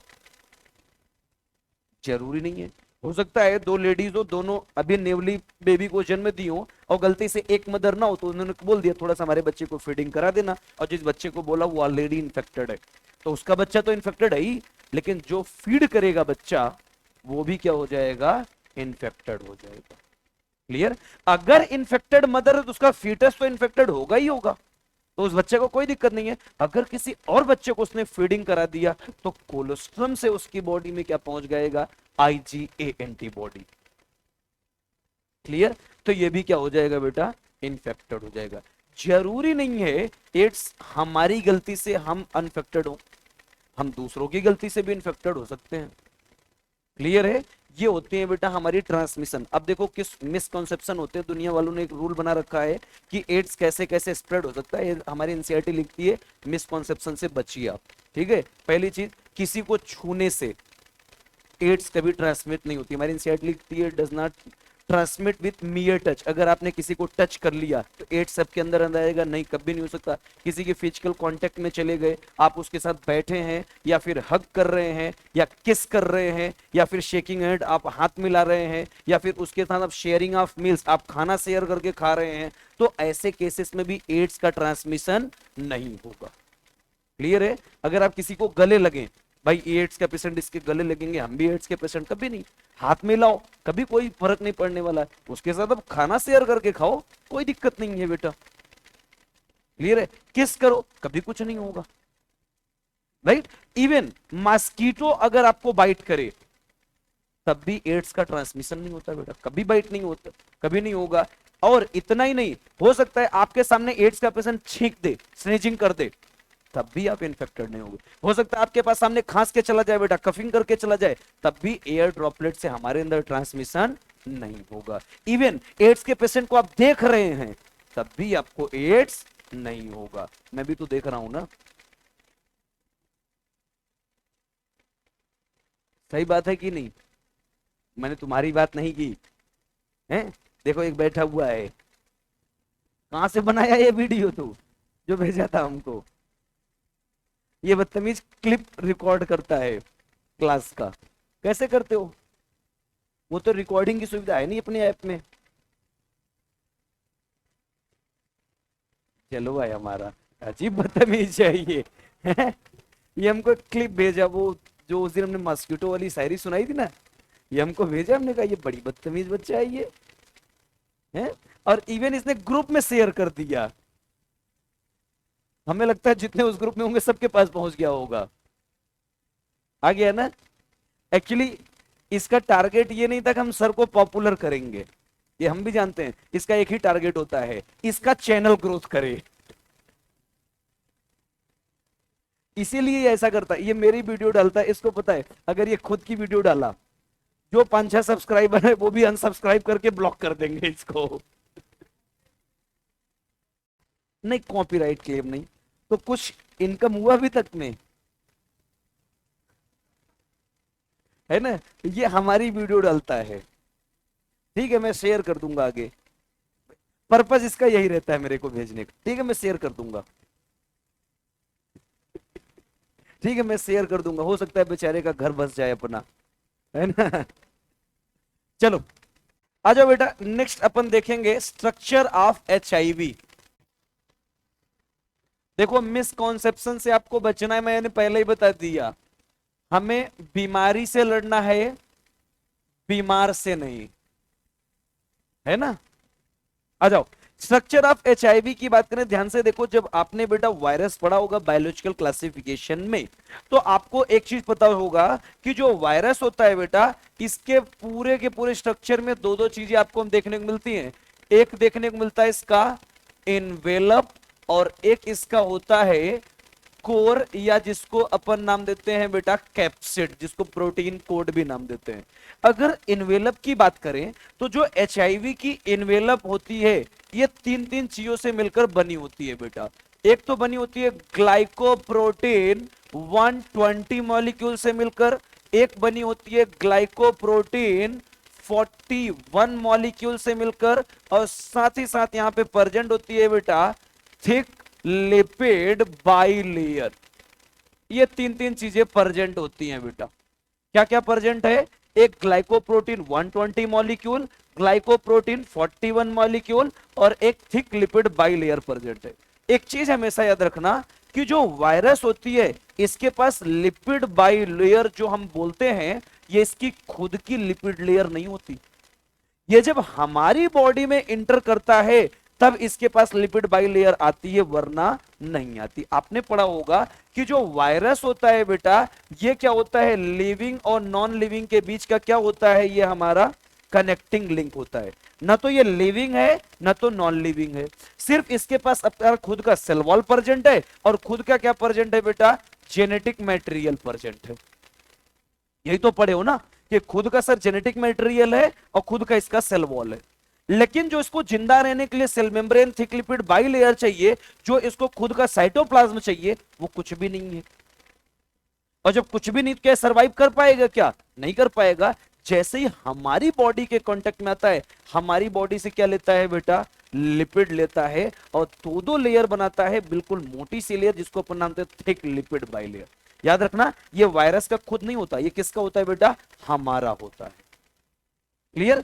और साथ ही साथ बेटा इसकी जो कोर होती है, कोर में क्या क्या प्रेजेंट होते हैं? सबसे पहले कोर में प्रेजेंट होगा प्रोटीन कोट प्रेजेंट होगी। प्रोटीन कोट जो होती है, प्रोटीन कोट में यहां पे प्रोटीन के अलग अलग मॉलिक्यूल होते हैं। P17 भी हो सकता है और P24 भी हो सकता है। अब ये P17 या P24 जो आप बोल रहे हो ना, ये क्या है बेटा, प्रोटीन के कोट हैं हमारे। क्लियर? और इसी प्रोटीन कोट को अपन क्या नाम देते हैं बेटा, कैप्सिड नाम देते हैं। और साथ ही साथ एक चीज बताओ, अगर वायरस है तो इसके पास खुद का क्या प्रेजेंट होगा, जेनेटिक मटेरियल भी तो होगा। और इसका जो जेनेटिक मटेरियल होता है, मैंने क्या बताया, डबल स्टैंडर्ड डीएनए या single standard RNA, single standard RNA होता है। और साथ ही साथ बेटा इसके पास कुछ एंजाइम्स भी प्रेजेंट होते हैं, और ये जो इसके पास एंजाइम प्रेजेंट होते हैं, यही बेटा इंसान को ले जाते हैं रेस्ट इन पीस में। तीन तीन एंजाइम प्रेजेंट होते हैं जो इंसान को क्या करवा देंगे, अच्छा इंसान था। उसके लिए 2 मिनट का मौन धारण करते हैं अपन, है ना। ये 3 एंजाइम होते हैं जो कि इंसान को रेस्ट इन पीस में ले जाते हैं बेटा। कौन कौन सी? एक होती है रिवर्स ट्रांसक्रिप्टेस एंजाइम, जो क्या करेगी बेटा, double standard single standard RNA को डबल स्टैंडर्ड डीएनए में कन्वर्ट कराती है। दूसरा होती है बेटा इंटीग्रेस एंजाइम, जिसके वजह से हमारे न्यूक्लियस में इंटर करते हैं। तीसरी होती है प्रोटीएज एंजाइम, ये जो प्रोटीएज एंजाइम होती है इसी की वजह से ये बड़ी प्रोटीन चेन को छोटे छोटे वायरस में कन्वर्ट करते हैं। कैसे करेंगे अभी थोड़ी देर के बाद समझ में आएगा। आ जाओ एक छोटा सा इसका स्ट्रक्चर देख लेते हैं बेटा। देखो ये हमारा टैलेंट है, छोटी चीज को बड़ी कर लेते हैं, बड़ी चीज को छोटी कर लेते हैं, है ना। आ जाओ स्ट्रक्चर देखिए बेटा कैसा होता है वायरस का स्ट्रक्चर। सबसे पहले मैंने आपको बताया इसके अंदर की जो लेयर होगी इसको अपन नाम देंगे P70। जो इंटरनल प्रोटीन कोट होती है P17, सॉरी इसको नाम देते हैं P24। ये इंटरनल प्रोटीन कोट है जिसको आप क्या नाम दोगे बेटा, P24। ये कौन सी है बेटा, इंटरनल प्रोटीन कोट, राइट। और ये जो इंटरनल प्रोटीन कोट होती है, इसी इंटरनल प्रोटीन कोट के बाहर एक और बेटा प्रोटीन की कोट प्रेजेंट होती है जिसको अपन क्या नाम देते हो, P17 नाम देते हैं। इसको क्या नाम देंगे, P17। इंटरनल प्रोटीन कोट को आपने क्या नाम दिया, P24 नाम दिया। और आउटर प्रोटीन कोट को आपने क्या नाम दिया बेटा, P17 नाम दिया। राइट। और ये जो प्रोटीन कोट होती है ना, इसी प्रोटीन कोट के अंदर प्रेजेंट होता है इनका सिंगल स्टैंडर्ड आरएनए, इनका जेनेटिक मटेरियल प्रेजेंट होगा। तो इनका जो जेनेटिक मटेरियल होता है बेटा, सिंगल स्टैंडर्ड आरएनए के दो दो मॉलिक्यूल प्रेजेंट होते हैं। कितने मॉलिक्यूल होते हैं सिंगल स्टैंडर्ड आरएनए के? दो मॉलिक्यूल होते हैं। और इसी दो मॉलिक्यूल की जो सिंगल स्टैंडर्ड आरएनए होती है, इस पे दो मॉलिक्यूल एंजाइम प्रेजेंट होती है, रिवर्स ट्रांसक्रिप्टेज एंजाइम की। दो मॉलिक्यूल किसकी होगी? रिवर्स ट्रांसक्रिप्टेज एंजाइम की। एक मॉलिक्यूल प्रेजेंट होती है हमारी इंटीग्रेस एंजाइम की, और एक मॉलिक्यूल प्रेजेंट होता है हमारा प्रोटीएस एंजाइम। दो मॉलिक्यूल सिंगल स्टैंडर्ड आरएनए हो गए, दो मॉलिक्यूल रिवर्स ट्रांसक्रिप्टेज एंजाइम हो गई, एक मॉलिक्यूल इंटीग्रेस हो गया और एक मॉलिक्यूल प्रोटीएस हो गया। इसके बाहर जो हमारी इंटरनल प्रोटीन कोड है उसको क्या नाम देते हो बेटा? P24 नाम देते हैं। और आउटर प्रोटीन कोड को आप क्या नाम देते हो? P17 नाम देते हैं। क्लियर। और इसी आउटर प्रोटीन कोड के बाहर अब हमारी खुद की क्या मिलेगी बेटा? थिक लिपिड बाइलेयर मिलेगी। ये इसके ऊपर जो बेटा यहाँ पे लिपिड की दो दो लेयर प्रेजेंट होती है, जिसको आप नाम देते हो थिक लिपिड बाइलेयर। ये थिक लिपिड बाइलेयर किसका होता है बेटा? वायरस का होता है या हमारा होता है? ये हमारा होता है बेटा। हमारी बॉडी से लेकर ये लिपिड बाइलेयर बनाता है। क्लियर। और इस थिक लिपिड बाइलेयर के ऊपर एक हमारी ग्लाइकोप्रोटीन 120 मॉलिक्यूल प्रेजेंट होगी और एक प्रेजेंट होगी ग्लाइकोप्रोटीन 41 मॉलिक्यूल। तो इसके ऊपर जो यहां पे बेटा लॉन्गिट्यूडनल प्रोटीन चेन प्रेजेंट होती है, ये होती है GP41, यानी कि ग्लाइकोप्रोटीन 41 प्रेजेंट होती है। ये जो लॉन्गिट्यूडनल प्रोटीन चेन नजर आ रही है बेटा, इसी लॉन्गिट्यूडनल प्रोटीन चेन को आप क्या नाम देते हो? GP41 नाम देते हैं। क्लियर। और इस GP41 के ऊपर जो यहां पे बेटा सर्कुलर प्रोटीन चेन प्रेजेंट होगी या सर्कुलर प्रोटीन कोड प्रेजेंट होती है, उसको अपन नाम देते हैं GP120। यानी कितने ग्लाइकोप्रोटीन से मिलकर बनी होंगी बेटा? ये 120 ग्लाइकोप्रोटीन मॉलिक्यूल से जो मिलके बनती हैं, इसी को आप क्या नाम देते हो? GP120 नाम देते हैं। यही तो होता है हमारा वायरस। इसी को क्या है? क्या नजर आ रहा है? वायरस। अच्छा चल भाई, ये क्या है आपका? GP120। जो बाहर की तरफ सर्कुलर प्रोटीन कोट मिली, जो ग्लाइकोप्रोटीन 120 से मिलकर बनी, यानी कि 120 मॉलिक्यूल यहां पे ग्लाइकोप्रोटीन के मिलेंगे। उसके बाद जो लॉन्गिट्यूडनल प्रोटीन चेन है, इसको क्या नाम दिया? GP41। क्लियर। और उसके बाद ये जो लेयर आपको दो दो नजर आई, इसको क्या नाम दिया बेटा? Thick lipid. कितनी लेयर है बेटा? दो लेयर। तो इसको क्या नाम दिया? बाइलेयर। हमारा है या होस्ट का? ये होस्ट सेल से आया है बेटा। कहां से आया है? होस्ट सेल से आया है, डिराइव्ड होकर। क्लियर। उसके बाद ये आपको जो नजर आई बेटा, ये दो दो मॉलिक्यूल किसके नजर आए? हमारे रिवर्स ट्रांसक्रिप्टेज एंजाइम है।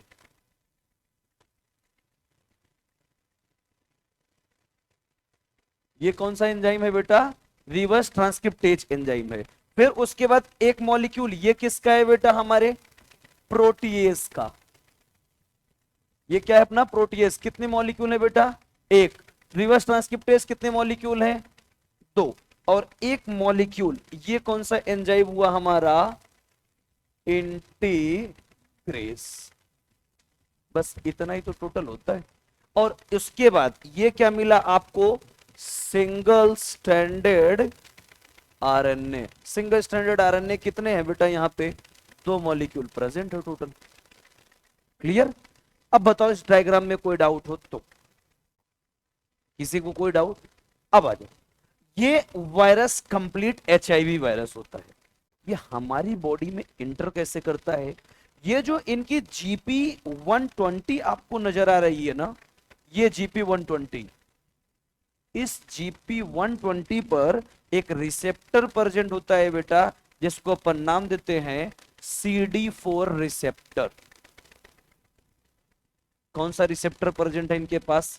CD4 receptor. हमारी बॉडी में होता है बेटा मैक्रोफेजेस सेल। कौन सी सेल होती है? Macrophages cell. कुछ याद आ रहा है? Macrophages cell, antigen presenting cell. इस मैक्रोफेजेस सेल के पास प्रेजेंट होती है बेटा CD4 रिसेप्टर की कॉम्प्लीमेंट्री सीक्वेंस। उसके पास क्या प्रेजेंट है? CD4 receptor. इसके पास क्या प्रेजेंट है? CD4 का कॉम्प्लीमेंट्री सीक्वेंस प्रेजेंट है। ये लो, ठीक है।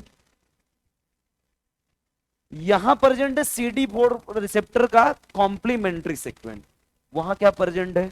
CD4 receptor. अपनी बॉडी में आएगा, कौन अटैच होगा? यहां आके, यहां आके अटैच हो जाएगा जीपी 120 अटैच होगा कि नहीं होगा? बोलो। और ये सिर्फ मैक्रोफेजेस सेल के पास हमारे नहीं प्रेजेंट होते बेटा, ये हमारे मैक्रोफेजेस सेल के साथ साथ टी हेल्पर सेल पे भी यही कंडीशन प्रेजेंट होती है। कहां कहां आके अटैच हो सकता है हमारी बॉडी में? एक तो मैक्रोफेजेस पे अटैक होगा, और कहां के अटैच होगा? टी हेल्पर सेल से। क्या हमारी बॉडी में अटैचमेंट कर सकता है? कर सकता है कि नहीं कर सकता है? एक चीज बताओ, जब कोई रिसेप्टर अपने सीक्वेंस से अटैच होगा, अपना कार्यक्रम शुरू कर देगा। कैसे शुरू करेगा? आ जाओ समझते हैं। इसके लिए इसकी लाइफ साइकिल अपने को समझना जरूरी है, एनसीईआरटी ने हमारे दे रखा है। चल भाई, सबसे पहले ये रहा हमारा रेट्रो वायरस। याद करो वायरस कौन सा है? ग्रुप ऑफ वायरस, जिसको क्या नाम दिया? Retro virus. ये जो रेट्रो वायरस होती है बेटा, इसके अंदर क्या प्रेजेंट होते हैं? सिंगल स्ट्रैंडेड आरएनए प्रेजेंट होते हैं, राइट। ये जो रेट्रो वायरस है बेटा, किसको इन्फेक्ट करेगा? इन्फेक्ट करेगा हमारी बॉडी में नॉर्मल सेल को। बोलो, ये इन्फेक्ट करेगा नॉर्मल सेल को। अब एक चीज बताओ, नॉर्मल सेल की बात करें तो हमारे नॉर्मल सेल में जब ये आएगा कांटेक्ट में, ये हुई रेट्रोवायरस, और हमारी बॉडी में जब कांटेक्ट में आएगा तो किसके, कौन से सेल के कांटेक्ट में आएगा? आप सेल का नाम बता सकते हो? Macrophages and T helper cell. ये रही अपनी मैक्रोफेजेस सेल, और मैक्रोफेजेस सेल पे यहां क्या प्रेजेंट है बेटा? CD4 रिसेप्टर प्रेजेंट है। एक के पास रिसेप्टर और एक के पास क्या प्रेजेंट है? Complementary sequence. तो जैसे ही बेटा रेट्रोवायरस आएगा, उसकी मुलाकात किससे होगी? ये अटैच होगा प्लाज्मा मेम्ब्रेन ऑफ मैक्रोफेजेस से। क्लियर? और मैक्रोफेजेस से जैसे ही अटैच होगा ना, इसका जो इन्वेलप है बेटा, पूरा का पूरा वायरस का इन्वेलप डिसॉल्व हो जाएगा। और वायरस का इन्वेलप जब डिसॉल्व हो जाएगा, सिर्फ और सिर्फ कैप्सिड, आरएनए और एंजाइम इंटर करेंगे। क्या क्या अंदर आएंगे? कैप्सिड आएगा, जेनेटिक मटेरियल आएगा और एंजाइम आएंगे। तो अंदर आने के बाद इसका जो कैप्सिड है वो भी डिसॉल्व हो जाएगा। तो बचेगा क्या? जेनेटिक मटेरियल और एंजाइम बचेंगे। तो यहां पे बेटा हमारे अंदर आने के बाद कौन आएगा? इसका सिंगल स्ट्रैंडेड आरएनए। क्या इसी सिंगल स्ट्रैंडेड आरएनए को आप वायरल आरएनए नहीं नाम दे सकते क्या? 100% नाम देंगे। एनसीईआरटी लिखती है viral RNA introduce in the cell, introduce into host cell. किस में आ गए बेटा? ये हमारे सेल में आ गए। क्या आया है? Viral mRNA. ये जो वायरल एमआरएनए आया, हमने क्या बताया? सेल पे जैसे ही अटैच होंगे, इनका इनवेलप डिसॉल्व हो जाएगा। Capsid, genetic material, enzyme cell के अंदर आएंगे। सेल के अंदर आते ही कैप्सिड भी डिसॉल्व हो जाएगा। बचा क्या इनका? जेनेटिक मटेरियल और एंजाइम। क्या क्या बचा? जेनेटिक मटेरियल और एंजाइम। कौन सा अपना जेनेटिक मटेरियल है? Single stranded mRNA. अब इनके पास एंजाइम भी है। इस एमआरएनए को बेटा ये किस में कन्वर्ट करा देंगे? यहीं से डबल स्ट्रैंडेड डीएनए में कन्वर्ट कराएंगे। ये लो बेटा, यहां भी बनाएंगे ये डबल स्ट्रैंडेड डीएनए। राइट। और ये जो डबल स्टैंडर्ड अपना डीएनए बनेगा एमआरएनए से, ये अपना डबल स्टैंडर्ड डीएनए जो बनेगा, अब आप बताओ बेटा कौन से एंजाइम से बनेगा? Reverse transcriptase enzyme. पहली एंजाइम का इन्होंने यूज किया कि नहीं? अभी तो एंजाइम अभी भी और बचे हुए, याद रखना 3 एंजाइम प्रेजेंट है, एक रिवर्स ट्रांसक्रिप्टेस, एक इंटीग्रेस और एक प्रोटीएस। अपने मैक्रोफेजेस सेल में आया क्या था? वायरस का आरएनए आया था, किसमें कन्वर्ट हो गया? डबल स्टैंडर्ड डीएनए में। अब ये डबल स्टैंडर्ड डीएनए मैक्रोफेजेस के न्यूक्लियस में जाएगा। किसमें जाएगा? मैक्रोफेजेस के न्यूक्लियस में। तो यहीं पे तो हमारी एनसीईआरटी लिखती है ये वायरल डीएनए जो होगा बेटा, वायरल डीएनए इनकॉर्पोरेट इन होस्ट जीनोम। और होस्ट जीनोम में गया, इसका मतलब कहां गया बेटा? न्यूक्लियस में गया हमारे, राइट। कौन सी एंजाइम की हेल्प लेगा? आंसर जाएगा इंटीग्रेज एंजाइम। यानी क्या करना है इसको? हमारे न्यूक्लियस के साथ इंटीग्रेशन करवाना है। अपना वायरल डीएनए हमारे न्यूक्लियस से आके जुड़ेगा, इसी को नाम देते हैं बेटा इंटीग्रेज एंजाइम। अब ये वायरल डीएनए सीधा किसके अंदर जाएगा? हमारे न्यूक्लियस में जाएगा। अब हमारे न्यूक्लियस में आया तो कौन आ रहा है बेटा? Double standard DNA. किसका? हमारा या वायरस का? वायरस का। तो एक चीज बताओ, इस न्यूक्लियस में क्या आपको डबल स्टैंडर्ड वायरल डीएनए देखने को मिलेंगे कि नहीं देखने को मिलेंगे? बोलो। जब भी बेटा हमारे अंदर वायरस आता है ना, सेल की न्यूक्लियस को ही हाईजैक करता है और कहीं नहीं जाता, क्योंकि उसको भी पता है जो हमें चाहिए वो सिर्फ न्यूक्लियस के पास है। तो आगे किस पे अटैक करेगा? हमारे न्यूक्लियस पे। और न्यूक्लियस में हमारे क्या आ गए बेटा? Viral DNA. अपने न्यूक्लियस को इतना मजबूर कर देगा कि इसको नया वायरल डीएनए बनाना ही पड़ेगा। लेके कितने आए हैं डीएनए वायरस का? कहां लेके आए? हमारे न्यूक्लियस में। हमारे न्यूक्लियस में रेप्लिकेशन शुरू कर देगा। और एक चीज बताओ, अगर हमारे न्यूक्लियस में इसका रेप्लिकेशन होगा तो डीएनए से रेप्लिकेशन से डीएनए बनता है कमबख्तों। क्या बनेगा यहां पे? ये लो, यहां पे बेटा वायरल डीएनए क्या बनवाएगा? न्यू वायरल डीएनए बनवाएगा। क्या फॉर्म करवाएगा? New viral DNA. कौन सी प्रोसेस होगी? रेप्लिकेशन होगी। अब एक चीज बताओ, जब अपना न्यू वायरल डीएनए बनेगा, यही न्यू वायरल डीएनए आगे चल के क्या बनाएगा बेटा?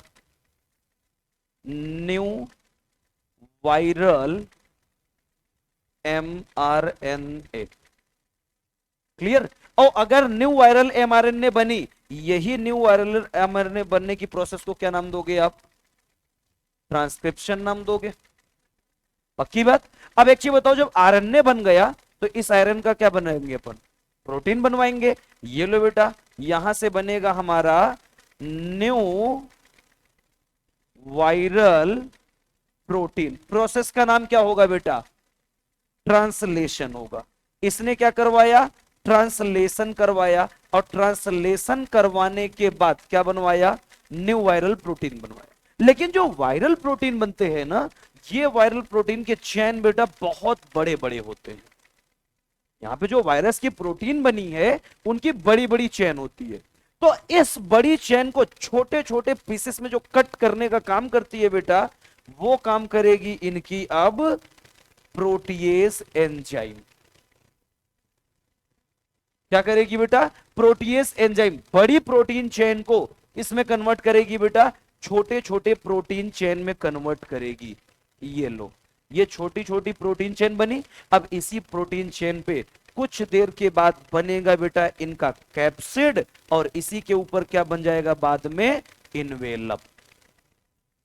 लेके क्या आए थे अपन? एक एमआरएनए। इससे ढेर सारे क्या बन गए? वायरस। अब ये वायरस कहां होंगे बेटा? सीधा सीधा रिलीज होंगे हमारे ब्लड में।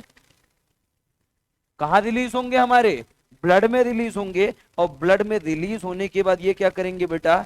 इन्फेक्ट करेंगे अदर सेल को। क्या करेंगे बेटा, इन्फेक्ट करेंगे अदर सेल को। अब एक चीज आप बताओ, हमारी बॉडी में जब एचआईवी वायरस आया, एक बार लाया या बार बार ला रहे हैं? एक बार ही लाया। ये क्या बार बार अब नया ब्लड में हमारे वायरस बनाता जाएगा? बोलो। बस यही तो सबसे खतरनाक प्रॉपर्टी हुई थी। कांटेक्ट एक बार हुआ, लाइफ लॉन्ग ये वायरस बनते रहेंगे। और एक चीज बताओ, इसका रिसेप्टर किसके किसके पास है? मैक्रोफेजेज और टी हेल्पर सेल के पास है। आ जाओ, इसने पहले किससे अटैचमेंट किया है? हमारे मैक्रोफेजेस सेल के साथ पहला कांटेक्ट किया है। कौन से सेल के साथ? मैक्रोफेजेस सेल के साथ। और मैक्रोफेजेस सेल की प्लाज्मा मेम्ब्रेन पे क्या प्रेजेंट होता है? CD4 के रिसेप्टर प्रेजेंट होते हैं। तो इसी मैक्रोफेज सेल ने क्या बनवाया? हमारे नए वायरस बनवाया या नहीं बनवाया? मैक्रोफेजेस को कितना वायरस दिए थे आप? एक वायरल एमआरएनए दिए थे। एक वायरल एमआरएनए दिए, उसने रिवर्स ट्रांसक्रिप्टेज एंजाइम के प्रेजेंस में क्या करवाया? डबल स्ट्रैंडेड डीएनए बनी। कहां बनी? मैक्रोफेजेस सेल में बनी, राइट। ये डबल स्ट्रैंडेड डीएनए कहां चले गए बेटा? हमारे न्यूक्लियस में। किसके न्यूक्लियस में? मैक्रोफेजेस सेल के न्यूक्लियस में गए। और कौन से एंजाइम के हेल्प से गए? इंटीग्रेस। 3 एंजाइम है, रिवर्स ट्रांसक्रिप्टेज, इंटीग्रेस और प्रोटीएज। रिवर्स ट्रांसक्रिप्टेज यूज हो गया, अब कौन यूज हो रहा है? इंटीग्रेस। तो इंटीग्रेस के हेल्प से हमारे न्यूक्लियस में गए। न्यूक्लियस से क्या बनवाएंगे? बार बार रेप्लिकेशन करेंगे, जिससे क्या बनेगा? बार बार नया वायरल डीएनए बनेगा। और वायरल डीएनए से फिर ये क्या ट्रांसक्रिप्शन करवा के बनाएंगे? New viral mRNA. New viral mRNA में ट्रांसलेशन होगा तो क्या बनेगी? New viral protein. तो एक दो तो प्रोटीन बनेगी नहीं, बड़ी सी प्रोटीन की चेन बनती है बेटा। इस प्रोटीन चेन को छोटे छोटे टुकड़े में कौन एंजाइम कन्वर्ट कराएगा? प्रोटीएज। क्या तीनों एंजाइम हो गए यूज? पहला यूज हुआ डबल स्ट्रैंडेड डीएनए बनाने में, दूसरा न्यूक्लियस में आने में, और दूसरा प्रोटीन चेन को छोटे छोटे टुकड़े में काटने के लिए। तो एक चीज बताओ, प्रोटीन बन गई, इसका मतलब नया सेल भी तो बनने लगा। इसकी कैप्सिड इन्वेलप सब कहां बन रहा है? ये हमारे मैक्रोफेजेस में बन रहा है।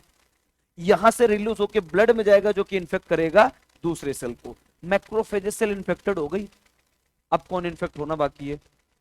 T helper cell. Very good.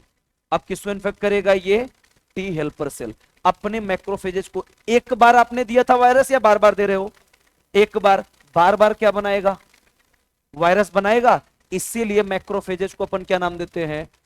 HIV factory नाम देते हैं। मैक्रोफेजेस को इसीलिए अपन क्या नाम देते हैं? एचआईवी फैक्ट्री नाम देते हैं। क्यों नाम दिया एचआईवी फैक्ट्री? सर हमने एक बार उसको सिर्फ एचआईवी वायरस दिया, ये लाइफ लॉन्ग क्या बना रहा है? एचआईवी के वायरस बना रहा है, इसलिए नाम देते हैं एचआईवी फैक्ट्री। अब देखो, जब हमारी मैक्रो, अच्छा इसमें किसी को डाउट? जब हमारे कांटेक्ट में आती है कौन बेटा? एचआईवी। पहले किसके कांटेक्ट में आई बेटा? मैक्रोफेजेस के कांटेक्ट में आई। तो मैक्रोफेजेस के कांटेक्ट में आने के बाद याद रखना, एचआईवी के वजह से मैक्रोफेजेस पर कोई इफेक्ट नहीं पड़ता। एक बार मैक्रोफेजेस सेल इन्फेक्टेड हुई, कंटिन्यू क्या बनवा रही है? एचआईवी वायरस बना रही है। हमारी एनसीईआरटी लिखती है, this virus does not show any harmful effect on macrophages cell. Macrophages cell पर कोई हार्मफुल इफेक्ट एचआईवी वायरस का नहीं दिखेगा। उसका रीजन, क्योंकि जो मैक्रोफेजेस सेल होती है बेटा, इनके ऊपर आने के बाद जो वायरस होती है बेटा, ये शो करती है लाइसोजेनिक साइकिल। यहां कौन सी साइकिल चलेगी? लाइसोजेनिक साइकिल चलेगी। क्लियर? लेकिन यही जब बेटा अपनी एचआईवी कांटेक्ट में आती है, किसके कांटेक्ट में? टी हेल्पर सेल के, तो यहीं पे साइकिल चलती है हमारी लाइटिक साइकिल। दोनों में क्या डिफरेंस है, आ जाओ समझते हैं। हमने बताया कि एक बार मैक्रोफेजेस इंफेक्टेड हो गई, लाइफ लॉन्ग क्या बनाती चली जाएगी? ये एचआईवी वायरस बनाएगी, इसलिए क्या नाम दिया उसको? HIV factory. But this virus do not show any harmful effect on macrophages cell. Macrophages cell पर इस वायरस का कोई हार्मफुल इफेक्ट नहीं होगा। उसका रीजन कौन सी साइकिल चलेगी? Lysogenic cycle. लाइसोजेनिक साइकिल का मतलब होता है होस्ट की न्यूक्लियस को यूज करके अपना रेप्लिकेशन करना। इसने क्या किया बेटा, यहां पे आकर अपना रेप्लिकेशन किया है सिर्फ। तो एक चीज बताओ, क्या इसकी वजह से इस सेल को कोई असर पड़ेगा? कोई असर नहीं भाई। हमारे डीएनए के पास जाके कोई अपना डीएनए बनाना शुरू कर दे, हमारे सेल को तो कोई हार्मफुल इफेक्ट नहीं डाला ना। तो यहां लाइसोजेनिक साइकिल होने के वजह से माइक्रोफेजेस सेल पर कोई असर वायरस का नहीं होता। लेकिन जब ये टी हेल्पर सेल के कांटेक्ट में आती है ना, तो यहां लाइटिक साइकिल चलती है। लाइटिक सेल का मतलब सेल और सेल के मेम्ब्रेन को ब्रेक डाउन कर दीजिए। अब एक चीज बताओ, आपने किसको डिस्ट्रॉय कर दिया बेटा? सेल और सेल मेम्ब्रेन क्या हो गई बेटा? डिस्ट्रॉय हो गई। अब एक चीज बताओ, जब सेल या सेल मेम्ब्रेन डिस्ट्रॉय होना शुरू हो गई, तो इसके वजह से टी हेल्पर सेल का नंबर बढ़ेगा या घटेगा? घटता जाएगा। नॉर्मली हमारी बॉडी में जो टी हेल्पर सेल का नंबर होता है वो होता है बेटा 900। नॉर्मली हमारी बॉडी में टी हेल्पर सेल का नंबर कितना है? 900 है। लेकिन जो एड्स इन्फेक्टेड पर्सन होते हैं बेटा, इनके अंदर जो टी हेल्पर सेल का नंबर होता है 200 होता है, या और घटता चला जाता है।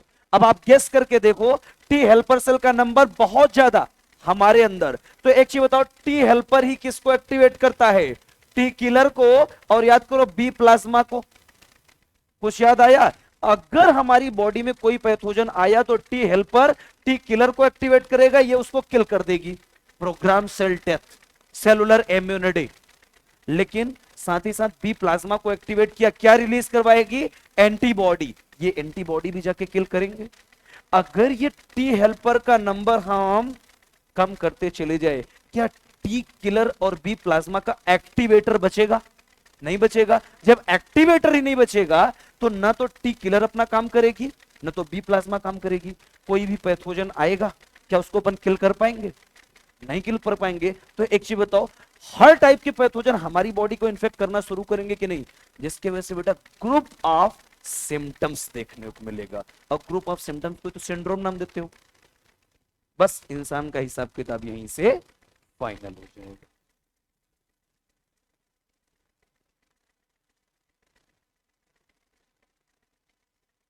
हमारी मैक्रोफेजेस सेल एक बार अफेक्टेड हो चुकी है। क्लियर? इसलिए कोई ऑप्शन नहीं है। क्लियर है? अब देखो इसमें क्या साइन एंड सिम्टम्स देखने को मिलेंगे, क्यों इंसान की डेथ हो जाती है, समझो। सबसे पहली चीज, टी हेल्पर सेल का नंबर कम हो गया, तो अपन कैसे हो गए? इम्यूनो डिफिशियंट हो गए। और इम्यूनो डिफिशियंट हो गए तो पर्सन को बचाना मुश्किल ही नहीं, अब नामुमकिन हो गया। बार बार फीवर देखने को मिलेगा, एनीमिया देखने को मिलेगी, जिसके वजह से क्या होगा बेटा? बॉडी का वेट कम होता जाएगा। बैक्टीरियल, वायरल, फंगल डिजीज जो हमारे लिए एक नॉर्मल डिजीज कार्य करते हैं, वो बेटा हार्मफुल इफेक्ट दिखाने लगेंगे। हमारी एनसीईआरटी लिखती है, जो बैक्टीरिया, वायरस, फंगस, प्रोटोजोआ इंसान को देखकर दूरी बनाते हैं कि कहीं इसके कांटेक्ट में आए तो बॉडी का टेम्परेचर बढ़ाने से मार दिए जाएंगे, वो भी बेटा अपने को अफेक्ट करना शुरू कर देते हैं। और जिसकी वजह से अपन बेटा बीमारियों की वजह से हमारी क्या हो जाती है? डेथ हो जाती है। क्लियर? तो अगर अपन बीमार हो गए, कोई बात नहीं, तो इसका क्या करवाओगे बेटा? ट्रीटमेंट करवाएंगे 100%। आ जाओ, ट्रीटमेंट इसका क्या हो सकता है? देखो, सबसे पहली चीज, जब आप ट्रीटमेंट की बात करोगे ना, तो यहां पे ये बेटा क्या होगी? पैसिवली होगी, पैसिवली अफेक्टेड होगी। ये कभी भी बेटा अपने लिए कंप्लीट इफेक्ट नहीं दिखाएगी। कोई भी आप मेडिसिन यूज करोगे, और जो मेडिसिन यूज करोगे बेटा, या पार्शियली इफेक्टिव होगी। ये लो, अपने लिए कंप्लीटली इफेक्टिव नहीं होगी, क्योंकि अपन जो यूज करेंगे वो कौन होगी? Anti retro viral drug, right. और ये जो एंट्री वायरल इट्रो वायरल ड्रग है, ये हमारी एनसीईआरटी लिखती है only prolong the life of people, prolong the life of people या patient, but cannot prevent death। ये लो। अब बताओ विच इज इनविटेबल। ध्यान से देखो, जब आप मेडिसिन लोगे, मैंने पहले भी क्या बताया था बेटा, इसका कोई इलाज नहीं है। एड्स अगर आपको हो गया, इसका कोई ट्रीटमेंट पॉसिबल नहीं है। ये क्या करेगी, जब आप इसको लेते हो, सिर्फ और सिर्फ इस लाइफ साइकिल को थोड़ा सा स्लो करवा देगी। राइट। आपकी हो सकता है आप एड्स की वजह से 60 साल में मरने वाले हो, तो यही आपकी लाइफ बढ़ा के ये 65 साल करवा देगी। लेकिन ये सोचिए कि सर एंटी रेट्रोवायरल ड्रग लेते रहें तो क्या एड्स का इफेक्ट खत्म हो जाएगा? कभी नहीं बेटा, इसका कोई अभी तक मेडिसिन आया ही नहीं है। क्लियर है? जब तक मेडिसिन नहीं आएगा तब तक याद रखना कोई इलाज नहीं है। अभी तक ये ला इलाज बीमारी है। क्लियर? हमारी एनसीईआरटी लिखती है only prolong the life of people. ये क्या करेगी बेटा, पेशेंट की लाइफ बढ़ा सकती है but can not prevent death which is inevitable. जो मौत है वो निश्चित की जा चुकी है। जिस दिन आपकी बॉडी में एचआईवी वायरस इंटर कर दिया गया, उसी दिन आपकी बेटा मौत की डेट लिख दी गई है। हो सकता है किसी का 2-4 साल पहले हो जाए डेथ, किसी का 2-4 साल बाद डेथ हो। ये डिपेंड करेगी आपकी इम्यूनिटी कैसे। क्लियर है? तो एक ही चीज है बेटा, जब इसका ट्रीटमेंट नहीं है तो क्या करें? तो इस बीमारी से बचिए। क्लियर है? तो इसीलिए तो बोलते हैं बेटा, हमारी एनसीईआरटी क्या लिखती है एड्स के लिए, prevention is better than cure. Right? आप इसको प्रिवेंट कीजिए, अपनी बॉडी तक आने मत दीजिए, क्योंकि इसका ट्रीटमेंट ही नहीं है। जब आप क्योर नहीं कर पाओगे तो इससे बचो। क्लियर है? अब इसको क्योर करवाने के लिए बेटा हमारे कुछ लोग हैं जो हमेशा अपने को जागरूक करवाते हैं। एक है हमारा नेशनल एड्स कंट्रोल ऑर्गेनाइजेशन। क्या होता है पूरा नाम नेको का? National AIDS control organisation. Government की बनाई हुई ऑर्गेनाइजेशन है। आपने 1 दिसंबर को कुछ ऐसा सिंबल लगा के आप लोग घूमे होंगे, ये है नेशनल एड्स कंट्रोल ऑर्गेनाइजेशन का सिंबल। और कुछ हमारी नॉन गवर्नमेंटेड ऑर्गेनाइजेशन जिसको एनजीओ नाम देते हैं, ये अपने को क्या करवाते हैं बेटा, पीपल को अवेयर करवाते हैं कि आप एड्स से बचिए, कोई ऐसा काम मत कीजिए जिसकी वजह से आपको एड्स हो। क्लियर है? और 2 चीज लाइन हमारी एनसीईआरटी बहुत इंपॉर्टेंट है बेटा, जहां से क्वेश्चन डायरेक्ट पूछे जाते हैं। में spread due to conscious behavior pattern। और एक लाइन हमारी एनसीईआरटी लिखती है बेटा, डोंट डाई ऑफ इग्नोरेंस। इन दोनों लाइन का क्या मतलब है आज समझते हैं। ये दोनों statement, don't die of ignorance, AIIMS 2013 का पूछा गया क्वेश्चन है। Don't die of ignorance in symbol use for which disease? Clear? AIDS के लिए। अब ध्यान से देखो, spread due to conscious behaviour pattern. Conscious behaviour pattern का मतलब क्या होता है?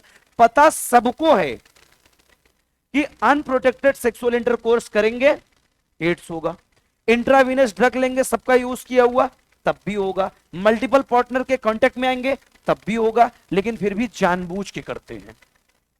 पता है कि ऐसा करने से एड्स होगा, क्यों करते हैं? सर माहौल पे जब नहीं मिलेगा अपने को कोई चीज तो क्या करेंगे?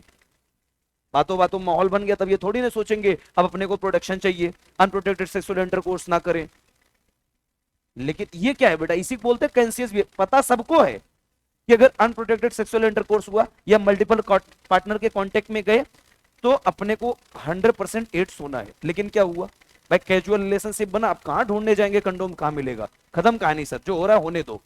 अरे जो हो रहा है होने दो, वो तुमको पता भी नहीं है, 10 मिनट की खुशी पूरी जिंदगी बर्बाद कर सकती है दोनों की। क्लियर? इसी उन्नते बेटा conscious behaviour pattern. Don't die of ignorance, ऐसी बीमारी को आप इग्नोर मत कीजिए जिसकी वजह से आप भी जानते हैं 100% मरने वाले हैं। राइट? अज्ञानता के कारण क्यों मरना है यार, जब तुमको पता है कि ये सारी हरकतें करने से एड्स होने वाली हैं, तो ऐसी कोई हरकत से बचो। सीधी सी बात है। ये 2 सिंबल आप याद रखिएगा, एनसीईआरटी ने दोनों लिखे, कॉन्शियस बिहेवियर पैटर्न, पता सबको एक क्या होने वाला है फिर भी ऐसी हरकतें करते हैं। और डोंट डाई ऑफ इग्नोरेंस का मतलब अज्ञानता के कारण मत मरिए, जब आपको पता है तो आप उससे बचिए। क्लियर? बस इतना ही था, फाइनली हमारी एड्स फिनिश। नेक्स्ट क्लास में अपन स्टार्ट करेंगे अब कैंसर।